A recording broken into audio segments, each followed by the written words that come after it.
Dobrodošli u našu novu emisiju. Grad Rim osnovan je 753. godine pre nove ere od strane legendarne ličnosti poznate kao Romul. U početku je Rimom vladalo 7 kraljeva, ali je posljednji bio zbačen 509. godine pre nove ere. Tada je grad Rim postao republika u kojoj su građani svake godine glasali za one koji će vladati nad njima. Najviša funkcija na kojoj je neko mogu biti izabran nazvana je konzulat, a svake godine birana su po 2 konzula. Između 400. i 300. godine pre nove ere, Rim je vojno osvojio većinu Italije.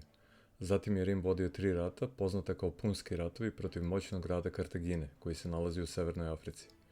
Tokom drugog Punskog rata, poznati kartažanski vojskovođa Hannibal napao je Italiju. Iako je Hannibal ostvario niz velikih pobjeda, nije uspeo da porazi Rim. Na kraju trećeg Punskog rata, 146. godine pre nove ere, Rim je konačno porazio Kartaginu i postao najmoćnija država na Mediteranu. Počeo od 100. godine pre nove ere, ljudi koji su postali konzuli koristili su svoju vojnu moć kako bi pokušali da preuzmu Rimsku republiku. Izbio je građanski rat u kojem su se moćni konzuli borili jedni protiv drugih za vlast nad Rimom. 49. godine pre nove ere, jedan od njih, poznat kao Gaj Julije Cezar, poveo svoju vojsku u Rim i preuzeo kontrolu nad celom republikom. Međutim, 44. godine pre nove ere, drugi Rimljani su ga ubili.